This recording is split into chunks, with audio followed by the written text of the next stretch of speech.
자, 최근 부동산 시장이 얼어붙으면서 건설업계의 타격이 심각한 수준이라고 합니다. 이 지방 중소 건설사들 중에는 자금을 조달하지 못해서 도산하는 사례들도 속출하고 있다고 하죠. 자, 벼랑 끝에 물린 건설업계 상황 한번 짚어보고 가겠습니다. 이인철 참 좋은 경제연구소장 소장님 스튜디오에 나와 계셨습니다. 안녕하세요. 네, 안녕하세요. 반갑습니다. 안녕하세요. 네, 두 분과도 인사 안녕하세요. 나누시고요. 네, 안녕하세요. 안녕하세요.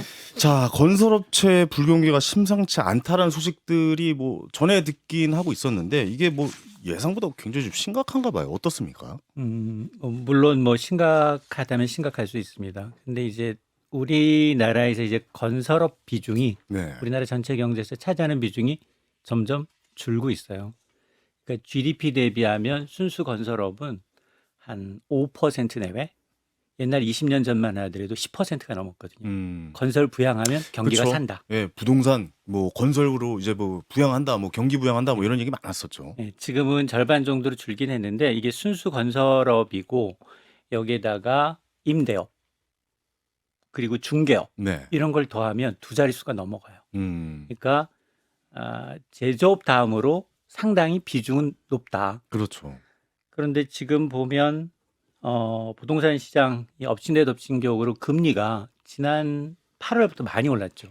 누구도 예상치 못할 정도로 빠른 속도로 저도 이런 금리는 저도 처음 보는 것 같아요. 처음 봤고요. 네네. 여기다가 레고랜드 사태도 처음이에요. 이런 채권 관련된 이런 일도 맞습니다. 나라에서 갚지 않겠다 갑자기. 맞습니다. 뭐 이런 정부가 예. 이 지방 정부가 이제 막 메꿔야 될 이제 돈을 중앙 정부가 나서서 메꿔야 되는 상황이고요. 네. 여기다 흥국생명 사태까지 번복이 되다 보니까 음. 그야말로 이제 기업들은 자금 조달 시장에서 돈 빌리기가 정말 어려워졌고요. 그러다 보니까 실제로 올해 상반기에는 얼마나 많은 건설사들이 문을 닫았나? 8개 건설사가 문을 닫았는데 아, 그렇군요. 아직은 뭐 그렇게 크게 많이 영향력 있는 건설사들은 아니고 네. 지금 가장 급한 거는 양극화거든요. 지방 건설사들. 지방 건설사들 9월부터 시작해서 9월 충남 지역의 한 종합건설사 6위 수준의 건설사 한 곳이 부도 처리됐고요. 또 경남 지역, 경남도 굉장히 심각해요. 여기도. 네. 경남 지역에서도 도급순위 18위 이 건설사가 도산했습니다. 그런데 레고랜드 사태 때문에 중소기업만 어려운 게 아니에요. 대기업도 위험합니까? 맞습니다. 레고랜드 사태 때문에 가장 크게 타격을 받았던 게 둔촌주공이에요. 둔촌주공이 어쨌든 뭐 단군일의 최대 사업이기 때문에 계속해서 이 부동산 프로젝트 파이낸싱을 통해서 자금을 조달해야 되는데 공사 그동안 멈췄죠. 중단됐었잖아요. 네. 내년 상반기 어쨌든 분양 일정 맞추기 위해서 돈이 필요한데 거기 4개 건설사가 들어가 있는데 다 대형이에요. 도급순위 상위 10개 기업 가운데 그렇죠. 현대, 현대산업개발, 롯데 그리고 대우까지 포함이 되거든요. 근데 여기 중에서 롯데가 자금난이 제일 심각해요. 롯데는 비상장사예요. 네. 돈을 못 빌리니 모회사한테 그게 사실인 겁니까? 맞습니다. 그 모회사에 찾아가서 돈을 빌려왔다라는 얘기도 안 그래도 저도 듣긴 들었거든요. 맞습니다. 근데 모회사들은 대부분 상장사들이에요. 네네. 상장사들의 주가가 다시 떨어지고 있어요. 아, 그렇겠죠. 아무래도 네. 영향을 근데 주겠죠. 아마 롯데 하면 야 롯데는 현금 부자야. 전국의 땅을 제일 많이 가지고 있을 걸 이런 기업이에요. 거기는 리스크 테이킹을 안 해요. 계속 유통이나 이런 걸로 해서 성장했기 때문에 리스크 테이킹을 안 하는데 하필이면 여기 들어가서 지금 굉장히 지금 사정이 좋지 않고요. 네. 이외에도 뭐 굉장히 이름 들면 알만한 것들 자금 조달 어려우니까 대부분 건설사들이 대기업들이 하나씩은 다 갖고 있어요. 네네. 문의상, 포트폴리오상. 네. 그래서 자금이 어려우면 모회사한테 일단 나 좀 도와줘. 나 좀 어려우니까. 뭐 이런 식으로 해서 지금 어려움을 급하게 이제 긴급 수혈을 통해서 연명을 하고 있는데 아직 부도 상황은 아니에요. 8개가 많다 적다 숫자적으로는 크게 의미가 없어요. 네. 근데 문제는 뭐냐? 이런 고금리 상황이 시장 경색 상황이 계속되면 그렇죠. 지금 서울은 네. 아파트 가격이 6개월 연속 떨어지고 있는데 네. 5주째 하락폭이 역대 주간 낙폭 계속 갈아치고 있어요.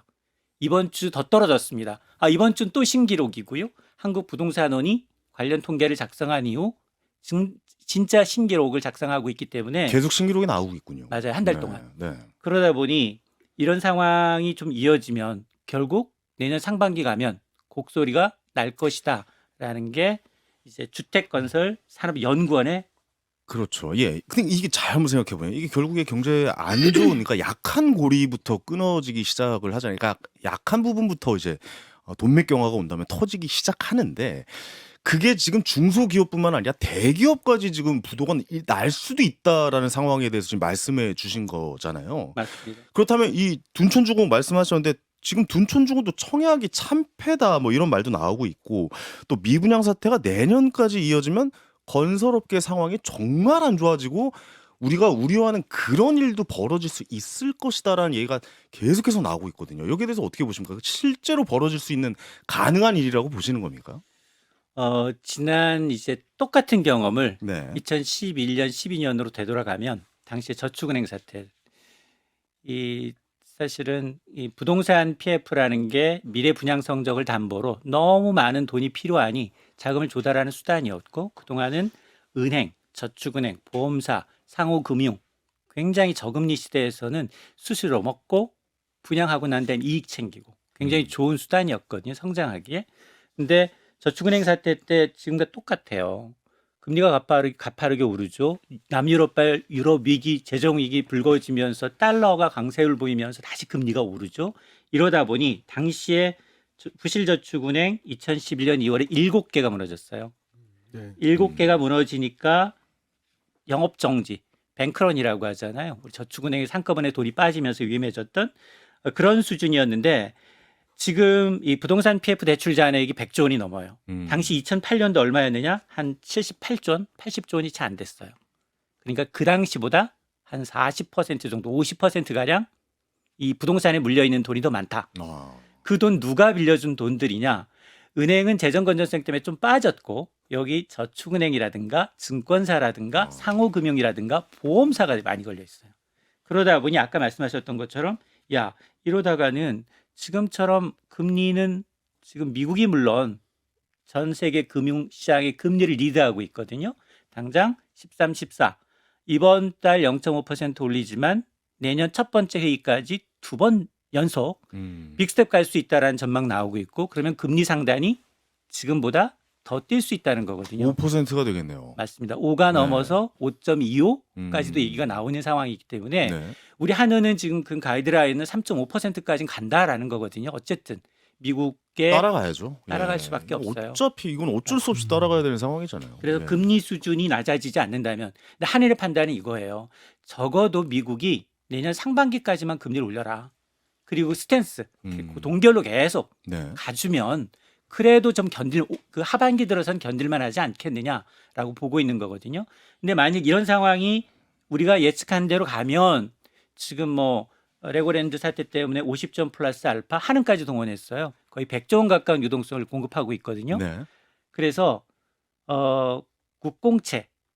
국공채하고 한전채까지는 좀 안전이 됐어. 고점으로 올라가던 것이 조금 떨어졌어요. 근데 이제 회사채는 여전히 두 자릿수예요. 신용등급 안 좋은 데는 아직도 돈 빌리기가 어려워요. 그러니까 양극화 현상이 자금 시장에서 나타나고 있어요. 그렇죠. 한전이 5% 금리 회사채 내면은 다른 회사채를 살 수가 살 이유가 없죠. 제일 안전한 데가 한전인데 맞아요. 한전의 이 한전이 금리가 망하면 이렇게 어차피 높으면. 국가가 나서서 정부가 나서서 메꿔줄 수밖에 없고 네네. 지금 한전채 채권 발행 물량 늘리느냐 마느냐를 놓고 여야가 지금 격돌하고 있잖아요. 그렇죠. 부결돼서. 그렇습니까? 네. 그런 상황이기 때문에 왜냐하면 투자자 입장에선 그거예요. 야, 미국이 피벗 금리 인상 속도를 조절하게 되면 지금과 같은 고금리는 없어. 그러면 가장 안전한 자산은 뭐? 국공채. 그렇죠. 국채 다음에 국공채 한전채예요. 은행채예요. 음. 근데 은행채는 지금 금리 니들이 지금 회사채 들어가면 다른 기업들이 우선순위에서 밀리니 은행채는 발행 중단해. 조금 줄여라고 시그널을 이미 준 상황이에요. 네네. 그런 상황이다 보니 지금 한전채의 경우에는 적자 때문에 아니면 이걸 고스란히 가정용 전기요금에 반영을 해야 되는데 올해만 20% 가까이 올랐어요. 가정용 전기요금이. 소장님 제가 이제 오신다고 해가지고 네네. 네. 저도 관련 기사 그냥 찾아봤어요. 또 예. 주택연구원인가요? 한국주택연구원. 네. 근데 거기서 내년도에는 이 아파트 가격이 4%가 맞습니다. 빠진다고 맞아요. 되게 충격적인 수차라고 하더라고요. 그래서 이제 우리 소장님은 거기 동의하시는지 하고 뭐 실제로 내년도 이런 부동산이랑 할까요? 주택 시장은 많은 다른 전문가들 전부 다 더 어려워질 것이다.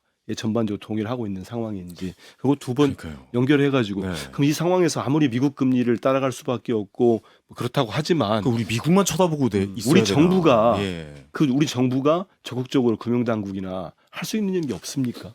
일단 왜냐하면 첫 서민들이 제일 네, 어려워지잖아요. 맞아요. 서민들이 가장 어려워지고요. 첫 번째, 하락할 수밖에 없다라는 대세에 대해서는 전 세계 전문가들이 다 공통적으로 아 그래요. 네, 내년이 올해보다 더 어렵다. 더 큰 네. 폭으로 하락할 더 것이다. 어렵다. 네. 뭐 금리 인상 수준은 따라간다 하더라도 일단은 물가가 예전처럼 과거로 돌아가기는 어렵고 굉장히 완만한 속도로 떨어질 수밖에 없다. 그래서 실질 소득은 줄어드는데 우리도 보면 올해는 한 2.5% 성장하지만 내년은 1% 얘기 나오고 있어요. 네. 우리가 1%로 성장률이 떨어지는 건 5번밖에 없습니다. 역사상. 그래서 아마 주택 가격이 4% 떨어집니다. 더 심한 데는 두 자릿수 떨어진다는 데도 있어요. 아, 그래요? 그러니까 예, 기관마다 약간 차이는 있지만 네. 그건 별 의미가 없어요. 그럼 뭐 5% 떨어졌든 그게 지방에 있다면 20% 30% 떨어질 수도 있고요. 서울 알짜 지역에 있으면 보합일 수도 있습니다. 그러니까 그건 별 의미가 없지만 그러니까 평균을 낼 필요는 없는 없어요. 왜냐하면 거군요. 양극화는 예. 네네. 이런 현상이 양극화는 굉장히 벌어지기 쉬워요. 그러네요. 예. 왜냐하면 지금 부동산뿐만이 아니라 건설업체도 먼저 지방에 있는 건설사부터 서서히 이제 도산하기 시작하고 있기 때문에 대형사로 계속 옮겨가고 그게 다시 금융에 충격을 줄 거냐? 전 이 부분까지는 가지 않아야 된다고 보거든요. 금융까지 가는 거죠. 하지만 막아야 된다. 네. 그래서 아까 얘기했던 것처럼 금리가 오르고 시장 경기가 안 좋아지면 가장 먼저 타격을 받는 게 이 취약계층이에요. 네. 그렇겠죠. 취약계층 가운데서도 무주택 취약계층이에요. 전세 대출 금리가 8%에 육박하고 있습니다. 아 그렇군요. 그러니까 옛날에 우리나라는 사실 전세 제도라는 게 무주택 서민들한테는 야, 나 지금 보증금 까먹지 않고 월세 내지 않고 그 전세를 디딤돌 삼아서 새로운 청약할 수 있는 수단이 되어 왔는데 네. 지금 월세로 계속 빠져나가고 있어요. 근데 물론 전월세 전환율과 전세 대출의 이율이 2배 사이 차이가 났기 때문에 어쩔 수 없이 이렇게 가는 거예요. 근데 문제는 뭐냐? 내가 매달 월세로 3, 40만 원씩 내다 보면 그 돈이 사실 나중에 저금했었으면 목돈이 될 내 종잣돈이 되거든요. 네. 가처분 소득이 줄어든다는 거예요. 그렇기 때문에 해야 될 게 뭐냐? 빨리 전세 대출 받은 분들 지금 안심전환 대출에 전세 대출 빠져 있어요. 아 그렇군요. 안심전환 대출은 뭐냐? 고금리로 변동금리로 주택담보대출 받으신 분들 1주택자들 이런 분들한테 대해서 9억 원 이하 주택 갖고 있는 기준을 좀 낮춰서 주택 대출자라면 저금리 3%대로 최장 30년까지 갈아타기. 고정금리로 네네. 해주겠습니다거든요. 그렇죠. 근데 전세대출 지금 나는 8% 받고 있고 무주택자인데 네. 나는 대상이 아니에요. 음. 그럼 정책적으로 네. 그거를 포함을 시켜야 되겠군요. 당연합니다. 아. 그러니까 왜냐? 근저당이 설정돼 있는 물건만 주택가 갖고 있는 유주택자들, 1주택자들 갈아탈 수 있도록 해놨어요. 그러니까 이게 잘못됐다는 거죠. 네네. 네. 그 지금 이제 깡통 전세도 굉장히 문제가 되지 않을까요? 사실 맞습니다. 그것도 굉장히 큰 문제일 것 같은데. 지금 가장 큰 문제가 깡통 전세하고 전세 사기가 정말 비일비재하게 전세 사기 얘기 진짜 기사에 많이 나더라고요 요즘. 1,000개 정도 빌라 네. 물건 갖고 있는 사람이 튀어버렸어요. 음. 이분들은 전세 2천 내지 3천에 이 전세금 갖고 있는 분들 보증금 갖고 있는 이게 전 재산이거든요. 네네. 이분들 튀어버리면 이분들은 하소연할 데가 없어요. 아, 그 청년들이 사실 많이 그렇게 빌라나 맞아요. 이런데 전세 많이 살잖아요. 맞습니다. 네. 그래서 이게 기획적으로 그런 게 있고 끼어서 중개사들과 끼어서 기획을 하는 게 있고 그다음에 또 이제 업자들이 있어요. 업자들이 하고 튀고 먹고 튀고 다른 데로 옮기고 네. 그러니까 이런 거는 정말 철저히 수사를 통해서 이제 근절해줘야 되고요. 이걸 아마 이 전세보증금으로 이제 피해를 받는 20, 30대의 경우에는 구제책이 나와야 돼요. 알겠습니다. 아, 이게 좀 부동산 이야기 하다 보니까 좀 뭐랄까 좀 한숨이 나오네요. 아, 이게 좀 잘 해결될 근데 때 좀 뭐 문제가 예. 어쨌든 말씀하신 대로 결국에는 이런 이제 부동산 가격의 하락 그리고 이제 PF 이제 받은 건설업체들 이런 데들이 도산하거나 이렇게 되면 이게 거기 물려 있는 금융권이 이제 문제가 되는 그게 문제인 거잖아요. 맞습니다. 예. 그 금융권이 그냥 혼자 정말로 이제 뭐 대기업 계열사라든가 아니면 이제 저축은행이라든가 흥국생명이라든가 이래서 이제 해결 가능한지 해결 가지 못할 정도로 벌려놨는지 네. 그게 시스템적인 리스크로 전이되는지를 봐야 됩니다. 자체적인 자금 조달도 잘 안 될 텐데. 네, 이 이야기는 진짜 오늘 하루 종일 얘기해도 끝이 없을 것 같습니다. 네. 그러니까 내년에 계속 지금 뭐랄까요, 좀 뭐 세금도 완화 정책이 나오고 있고 하긴 한데 과연 어떻게 적용될지도 한번 다시 한번 모셔보고 한번 이야기 또 나눠봐야 될 것 같습니다. 다음 주제로 넘어가 보겠습니다. 자, 국내 게임사 위메이드가 자체 발행한 가상자산이죠. 위믹스가 이제 국내 자산거래소에서 상장 폐지됐죠. 그러면서 후폭풍이 거셉니다. 일단 위믹스라는 가상자산이 어떤 개념인지 요거부터 좀 간단하게 좀 설명 부탁드리겠습니다. 아마 이제 저희 세대신 것 같아서 네네. 고스톱 좋아하시죠? 고스톱의 저는 그 세대 온라인 아닙니다. 고스톱. 예. 저도 아닌 것 같은데.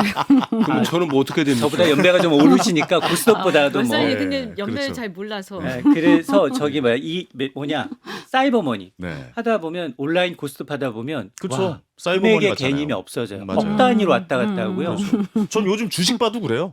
약간 좀 사이버머니 같아요. 주식을 숫자만 왔다 그냥 갔다 숫자 해가지고. 왔다 갔다 예, 하니까. 맞아요. 고전 게임에서부터 여기 네. 등장하는 이제 신종 게임까지 야 이게 현금이라면 얼마나 좋을까 상상만 해도 즐겁잖아요. 이런 게임이 등장하는 거예요. 그렇죠. 그러니까 사람들이 이용해서 게임을 하면서 돈을 벌 수 있습니다. 야, 이거 게임하는 분들에겐 정말 그 천국 같은 거거든요. 맞아요. 게임을 하면서 돈을 번다. 그걸 이제 P2E라고 해요. 그렇죠. Play to Earn이라고 해서 야 게임하면 돈도 벌 수 있어. 게임할 때는 이거 아이템 사는 이제 사이버머니지만 이걸 이 게임사가 발행한 자체 코인 위믹스를 통하면 가상자산 화폐 거래소에서 현금화할 수 있어요. 이걸 이용한 거예요. 그러니까 게임 원래 이 게임 업체는 코스닥 상장사예요. 위메이드는. 네. 아, 작년에 난리 났었잖아요. 그 회사. 그래서 이 네. 회사 6년 연속 적자였어요. 맞아요. 근데 잘 키운 코인 하나 모회사 먹여 살렸어요. 난리가 났었죠. 대박이 난 거예요. NFT 관련해가지고 막 엮이면서 굉장히 네. 큰 상승을 이 보였어요. 회사가 예. 발행할 때 위믹스 코인 하나가 150원. 음. 1년 후에 가격은 3만 원에 육박합니다. 이걸 위메이드가 얼마나 물량을 갖고 있었냐? 10억 개를 갖고 있었어요. 네. 10억 개를 갖고 있고 3억 개를 시장에 유통시켰어요. 네. 근데 그 유통 과정이 투명하지가 않았어요. 그게 이게 왜 상장 폐지된 겁니까, 소장님? 그럼 도대체? 그게 예. 우리 그 코스닥이라고 하면 공시를 하는 제도가 있어요. 공시 그렇죠. 위반이면 경고 먹고요. 네네. 잘못하면 징계 먹습니다. 근데 이게 지금 가상자산 시장에 규정이 없어요. 네. 아직 법안이 마련되어 법안이 있지 마련되어 않죠. 있지 않습니다. 네. 여긴 법의 사각지대예요. 그렇죠. 자기들끼리 거래소가 모여서 닥사라는 협의회를 만들었는데 그게 구속력이 있는 데인지 누구도 보증해 주지 못합니다. 네. 내가 발행하겠습니다. 그래? 와서 발행해. 누가 왜 발행하는지, 발행 물량이 얼마인지, 유통을 어떻게 하는지 저거 유통하고 난 다음에 잘 보관하고 있나? 이거에 대해서 아무도 몰라요. 그러니까 투자자들을 보호해 줄 만한 법안이 없다라는 말씀이시잖아요. 맞습니다. 어떻게 보면은. 자, 그러다 보니 네. 야 평상시 봤더니 한 2억 5천 개 거래한다고 공시해 놓고 실제 물량은 3억 개가 넘어 있네. 뚜껑을 열어보니까 그렇습니다. 더 그래서 많이 발행한 거죠. 맞습니다. 네. 지난 10월부터 계속 경고를 줬어요. 야 니네 지금 이상해. 음. 공시 잘못하고 있어. 시장에 유통되는 물량이 너무 많아라고 지정하고 계속 주의를 줬음에도 불구하고 네네. 또 이런 세태가 반복되니까 거래소 협의회가 그러면 이제 12월 8일자 오후 3시부터는 거래 중단합니다. 네. 라고 딱 선언을 해버린 거예요. 그러니까 그 선언하자마자 그 전날까지만 하더라도 한 2,500원 선에 거래되던 이 위믹스라는 코인 가격이 500원대, 2,300원대, 1,000원대 오르락 내리락 거립니다. 거의 뭐 90% 이상 이제 하락을 보였고. 근데 그 소장님 저는 궁금한 게 위메이드 쪽에서는 계속 반론하거든요. 이거 맞습니다. 잘못된 것이다라고 해서 굉장히 공격적으로 반론을 해요. 그 내용도 좀 알려주셔야 될 것 두 같아요. 가지를 했어요. 위메이드가. 야 지금 게임 업체 가운데 자체 코인 발행해서 하는 데가 많은데 왜 나만 갖고? 왜 나만 갖고 그래? 아, 쟤네도 조사해. 약간 그렇지 이런 그런 개념입니까? 느낌이고요. 그래서 두 가지를 했어요. 하나는 효력 정지, 가처분 신청을 법원에 냈습니다. 네네. 또 하나는 공정위에다가 쟤네 담합했어. 나 죽이기 위해서. 거래소 두 개를 같이 했어. 닥사라는 데가 닥사라는 데가 담합했다는 얘기죠. 담합했다는 거죠. 예. 그래서 결론이 났어요. 법원이 누구 손을 들어줬느냐? 닥사 손을 들어줬어요. 지각했죠. 예. 닥사 손을 들어줘서 예정대로 12월 8일 오후 3시부터 국내에선 거래가 안 됩니다. 근데 해외에 한 20여 개 거래소에 상장돼 있는데 한 개 거래소하고 유통하기로 이미 그 이전에 협약을 맺어서 그쪽으로 이전하신 분들은 네네. 거래를 가능합니다. 해외 그러면 거래소는 이게- 거래가 가능한 거죠. 예. 예, 예. 이게 보면 이 가상자산과 관련해서는 보면 이 거래 체계라든가 이런 것들이 정리가 안 돼 있고 발행도 하고 거래소도 하고 이렇게 한 주체가 이것도 하고 저것도 하고 막 다 하잖아요. 네. 이러다 보면 이게 지금 어느 곳에서 문제가 생겼을 때 이 리스크 헤징이 안 되지 않습니까? 맞습니다. 그러니까 예컨대 우리가 주식만 해도요. 증권거래소가 있고 예탁결제원이 있고 또 실제로 그것을 보관하는 곳도 그렇죠. 따로 있고 다 제도권 이렇게 돼서 아니죠. 예. 또 제도권에 의해서 이렇게 규제도 되고 또 이것이 서로 권한들이 분산돼 있거든요. 근데 제가 보니까 이제 가상자산 같은 게 그런 게 이번에 FTX 파산한 것도 딱 보면 맞아요. 그런 케이스지 않습니까? 전 세계적으로 똑같아요. 불편한 네. 진실. 이거는 개입하면 굉장히 리스크가 많으니 음. 공무원들은 절대 개입하려고 하잖아요. 음. 근데 그러면 세금도 걷지 말아야죠. 세금 미리 그렇죠. 걷겠다고 얘기해놓고 네네. 관련 규제는 헛수라고. 아직 근데 이렇게 되면은 규제가 없다는 거 그렇지. 제가 보호해줄 볼 때 방법이 세금을 아니, 그러니까 예. 근데 이렇게 되면 아까 좀 전에 주택시장도 얘기했지만은 결국은 이런 코인이라고 하나요? 이런 가상자산을 산 우리 젊은 층들 결국은 완전하게 피해를 보는 건데 맞아요. 구제를 할 수 있는 방법은 지금 없는 거잖아요. 그죠? 맞습니다. 지금 국내 가상화폐 하루 거래량이 상반기 기준 5조 3천억 원이에요. 네네. 거의 유가증권 시장 거래량 적을 때랑 비슷하고요. 국내 주식 투자 인구가 1,400만 명이에요. 근데 코인 투자자가 690만 명입니다. 그러니까 주식 하시는 분 2명 중 1명은 코인 시장에 발을 담그고 있다는 맞아요. 얘기거든요. 예. 자, 그러다 보니 네네. 이게 지금 코인 시장이 세계적 규모로 커졌음에도 불구하고 우리는 투자자 보호 장치 없어요. 맞아요. 근데 세금은 걷겠다고 미리 얘기해 놨어요. 근데 이게 이분법이라는 거고요. 네. 이게 아, 진짜 저는 이거 세금 걷는 거는 전 좀 지금 현재 거둘 수 있을까요? 의원님 죄송한데 이제 마무리해야 될 네. 것 같아서 네. 죄송합니다. 저는 궁금한 게 너무 많은데 오늘 여기까지만 또 들어야 될 것 같습니다. 나중에 또 한번 모셔서 경제 이야기 계속 나눠보도록 하겠습니다. 지금까지 이인철 참 좋은 경제연구 소장님이었습니다. 감사합니다. 네, 고맙습니다. 좋아요, 구독, 알림 설정.